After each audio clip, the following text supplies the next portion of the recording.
میں اگر باقی تو میرے جرائم بہت بڑے بڑے ہیں جس سے میں ہر ایک بھی شاید پھانسی بھی چڑھ سکتا ہوں، لیکن میں اس اپنی بات پہ پھانسی پہ چڑھنے کا تیار ہوں. اگر مجھ سے کوئی کہے نا کہ میں غلط بات کر رہا ہوں، میں اس پہ پھانسی پہ چڑھنے کا تیار ہوں، غلط ثابت ہو جائے. میں ریپیٹ کر رہا ہوں، میں اگر یہ میری بات غلط ہو جائے تو میں اس پہ پھانسی پہ چڑھنے کو تیار ہوں. اس حد تک میرا یقین ہے. پاکستان کا نیوکلیر پروگرام اس نو گو. کسی کی جرت نہیں ہے کہ صرف دیکھ سکے. اگر دیکھ سکتا، کچھ نقصان پہنچا سکتا تو آج تک آپ کے پاس سے نقصان پہنچا دیتا اس کو. کسی پاکستانی کی یہ سوچ ہو سکتی نہیں ہے کہ اس کو بیچ دیا جائے. میں یہ جانتا ہوں کہ بھئی جب زرداری صاحب پریزیڈنٹ بنے تھے اس وقت یہ بات نکلی تھی کہ $100 بلین کے عوض آپ سے نیوکلیر پروگرام لے لیں ہمارا. کسی اور کی سوچ ہو سکتی ہے یہ، لیکن جن لوگوں کو میں سن رہا تھا باتیں کہ بھئی، اور بڑی افسوس کی بات ہے، مجھے اس بات کا ہے کہ میری شکایتیں، آپ کی اپنی قیادت ہے نا، چاہے پولیٹیکل ہے چاہے ملٹری قیادت ہے، شکایتیں سب کو ہوں گی، مجھے بھی ہیں، میری شاید شکایتیں سب سے زیادہ ہوں گی. لیکن کیا ہم یہ سمجھتے ہیں کہ آپ کی پولیٹیکل لیڈرشپ یا خدا نخواستہ جو ملٹری لیڈرشپ ہے وہ کبھی اس قسم کا سوچ بھی سکتی ہے؟ کیا آپ سمجھتے ہیں کہ اس جو ملٹری لیڈرشپ ہے آپ کی، وہ پاکستان کی سلامتی بیچ دے گی ان کے ہاتھوں میں؟ میں حیران ہوں جس نے یہ بات کی ہے، یہ افواہ پھیلا ہے. پاکستان کے نیوکلیر پروگرام بیچنا، کسی کو دیکھنے کی اجازت نہیں ہے اس کی طرف ادر دین پاکستانی.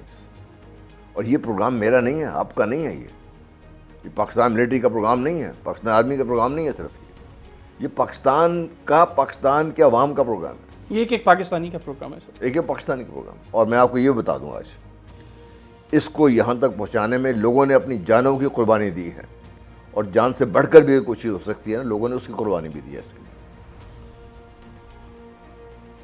پتہ نہیں کتنے ہمارے انجینئرز، جوان ٹیکنیشینز وہ جان سے گئے اس کے لیے، اور جان سے آگے بھی بڑھ کر بھی قربانی کو ہو سکتی ہے نا. میں پھر ریپیٹ کر رہا ہوں، لوگوں نے وہاں تک بھی قربانی دی ہے اس کے لیے. تو یہ تو سوچ کسی کے ذہن میں یہ بات آ سکتی ہے، مجھے وہ پاگل کر دیتا ہے. سوچ ہوتا ہے نا انسان، just loose my self totally جب میں یہ سنتا ہوں کہ یہ بات کر سکتا ہے. کسی کے دماغ میں یہ بات بھی آ سکتی ہے، کسی پاکستانی کے دل میں کہ نہ پہنچ سکتا ہے. اور پاکستان کی لیڈرشپ، پرٹیکولر ملٹری لیڈرشپ، نو، سوال ہی بتائیں. بالکل ٹھیک سے چلیں. یہ بھی کیونکہ سوشل میڈیا پر اس طرح کی بحث جو ہے وہ بار بار یقینی طور پر یہ وہی عناصر ہیں جو اس ملک کی بنیادوں کو کمزور کرنے کی کوشش کر رہے ہیں، اور انشاءاللہ وہ ہمیشہ ناکام رہیں گے. آج تک بھی ناکام رہے ہیں. سر، بھارت میں انتخابات کا آغاز ہو گیا، 7 مرحلوں میں الیکشنز کی پولنگ ہوگی. پہلے مرحلے میں ووٹنگ ہو چکی ہے، اور گزشتہ 10 سال میں جس ایکسٹریمزم کی طرف بھارت گیا ہے، ایک تو آپ کا، چونکہ آپ بڑا کینلی آبزرو کرتے ہیں ان ساری چیزوں کو، آپ کو کیا لگتا ہے کہ ان انتخابات کے بعد بھارت کو کس طرح کی لیڈرشپ کی ضرورت ہے؟ جس طرح وہاں پر جو ایک ایکسٹریمسٹ ہندو مینٹیلٹی وہ پریویل کر رہی ہے مسلمانوں کے لیے، تو وہاں پر سانس لینا بھی بڑا مشکل ہوا ہے. پھر اس ریجن کے لیے اور الٹیمیٹلی پوری دنیا کے لیے کیا بہتر ہے کہ کس طرح کی حکومت بھارت میں ہے؟ 2014 میں میں نے ایک آرٹیکل لکھا تھا جو ایکسپریس ٹریبون میں چھپا تھا، موڈی ورسز انڈیا. میرا بہت مذاق اڑایا گیا اس بات پہ، اور اب بھی شاید چند دوست وہ بھی کچھ فارن آفس کا مذاق اڑا رہے.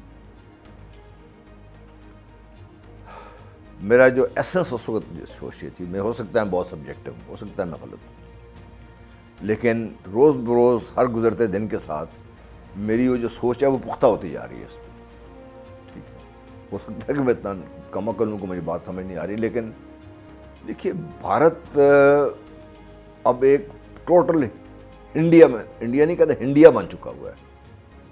ایک ہندو ریاست بن چکا ہوا ہے. وہ اس میں کوئی مسئلہ نہیں ہندو ریاست بننے میں، پاکستان بھی اسلامی ریاست ہے، مسئلہ نہیں ہے اس میں. لیکن جو برہمن زائنزم اس وقت بھارت کو کنٹرول کر رہا ہے، جس کے فرنٹ کو مودی صاحب ہیں اس وقت، وہ سوچ جو ہے نا، میں بار بار یہ کہہ چکا ہوں کہ یہ تین ایکسٹریمسٹ سوچیں ہیں جس وقت کار فرما ہے دنیا کی انٹرنیشنل سین کے اوپر. ایک ہندو زائنزم، برہمن زائنزم، ہندوتوا، اس کو کہہ لیں جو مرضی کہہ لیں آپ اس کو. پھر ایک جوش زائنزم کی آپ کو بات سمجھ آتی ہے. پھر ایک کرسچن زائنزم ہے جو سب سے زیادہ خطرناک ہے. یہ تینوں ایکسٹریم سوچ آپ کو کہاں کہاں اکٹھی نظر آتی ہیں آپ بتائیے. بھارت ایک جگہ نظر آتی ہے آپ کو، اسرائیل میں آپ کو نظر آئی آپ کو سر اس میں، پاکستان کے بارڈر کے قریب پہنچی ہوئی ہے. تو بھارت تو ایک اس مست ہاتھی کی طرح بن چکا ہوا ہے جس کو اندازہ نہیں ہے کہ نقصان کتنا کرے گا. دنیا کو اس لیے اندازہ اب آہستہ آہستہ ہو رہا ہے. اگر بھارت اس طرح کے ایکسٹریمسٹ قسم کی جو زائنسٹ سوچ کے ساتھ، اور مودی صاحب اس کو پریزنٹ کر رہے ہیں، مودی صاحب جیت جائیں گے الیکشن. ان میں جس طریقے سے وہ الیکشن مینجمنٹ کرتے ہیں نا، جو وہ مینوپولیشن ہوتی ہے، جو وہاں پہ ہم تو ایسے بیوقوفوں کی طرح، کیونکہ ہم تفصیل میں جاتے نہیں ہیں، ہمارا میڈیا بھی اس تفصیل میں نہیں جاتا، جتنے الیکشنز وہاں پہ مینوپولیٹ ہوتے ہیں اس کی انتہائی کوئی نہیں ہے. اور وہ مینوپولیٹ بڑے سائنٹیفک طریقے سے کرتے ہیں، ایٹ دی نیشنل لیول کرتے ہیں، حکومت کرتی ہے ان کی.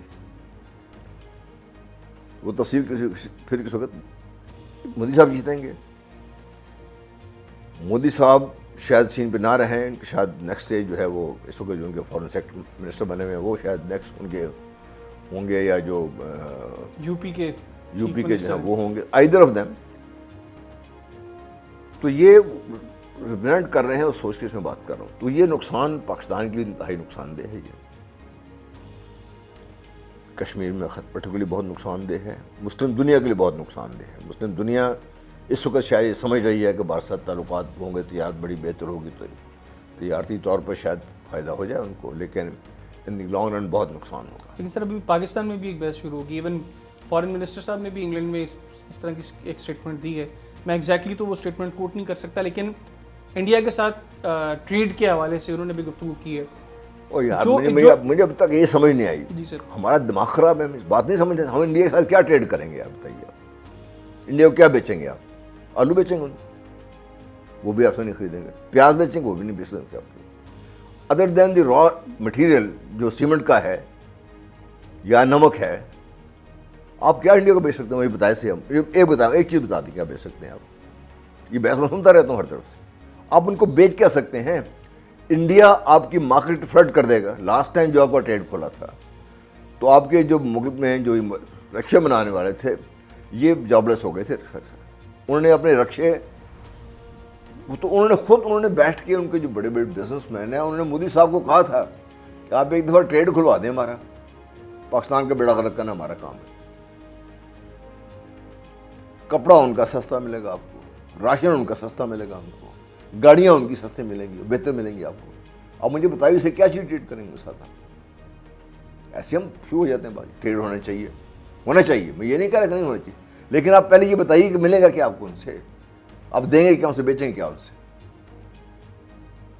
آپ کی باسمتی تک کا تو انہوں نے خود انٹرنیشنل ٹریڈ مارک رجسٹر کرایا ہوا ہے. آپ باسمتی طور بیچ نہیں سکتے. پاکستان سے لوگ چاول بھیجتے ہیں دبئی یا ادھر، وہاں سے ری پیک ہوتے ہیں ایز انڈین رائس بھیج جاتے ہیں. آپ سے پاکستان کے اندر سے چاول آپ کے پیک ہوتے ہیں ایز انڈین رائس، دنیا بار ایکسپورٹ ہوتے ہیں. ہاتھ ہو گئی بات اس میں.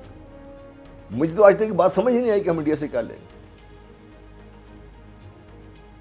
آپ کی زراعت کا بیڑا غرق کرنا ہے، آپ نے کر دیں ان کے ساتھ ٹریڈ.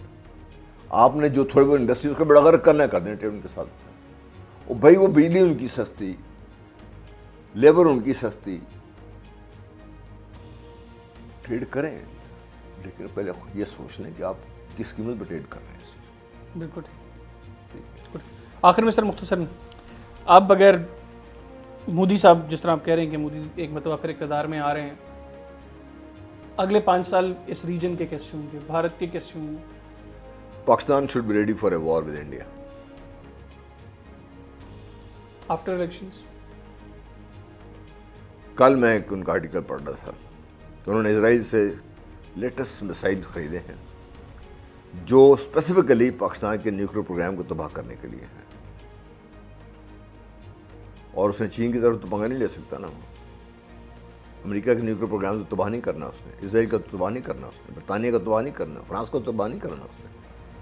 افغانستان کے پاس ہے نہیں ہے.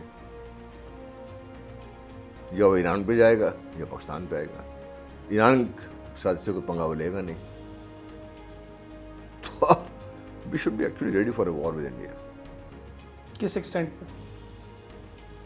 تو دیکھیے ان کا وہ ڈکلیئر کیا ہوا انہوں نے بھائی, وہ جو مقبوضہ کشمیر سے آگے نکل کے وہ دریائے جہلم تک پہنچیں گے, گلگت بلتستان کی طرف ان کا ڈکلیئر کیا ہوا انہوں نے. یہ میں اپنی طرف سے بات ہی نہیں کر رہی ہے, پہلے تو میں بات کر لوگ کہتے ہیں پاگل ہے, حرکت بات لگ رہا تھا کرنا. انہوں نے ڈکلیئر کیا ویسے. گلگت بلتستان کا مطلب آپ سمجھتے ہیں کیا؟ نقشے پہ جا کے دیکھیے, آپ کا چین کے ساتھ اور ایون افغانستان کے ساتھ تعلق ہے, کہاں تک جائے گا؟ You will get an access direct to Afghanistan.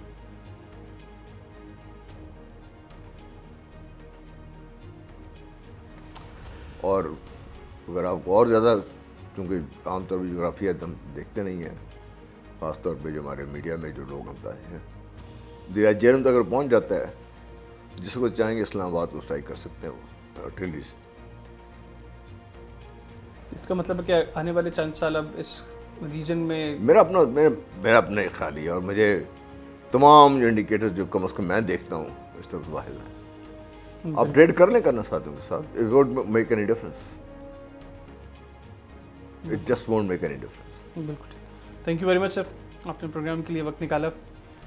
ناظرین, جنرل غلام مصطفیٰ صاحب ہمارے ساتھ موجود تھے, گفتگو ان کی آپ نے سنی. امید کرتا ہوں کہ وہ لوگ جن کے لیے خاص طور پہ یہ گفتگو میٹر کرتی ہے وہ اس گفتگو کو سیریسلی سنیں گے, دیکھیں گے, اور جنرل صاحب کی جو آبزرویشنز ہیں ان سے کچھ سیکھنے کی بھی کوشش کریں گے. مجھے اور میری ٹیم کو آج کے اس پروگرام سے اجازت دیجیے. اللہ حافظ.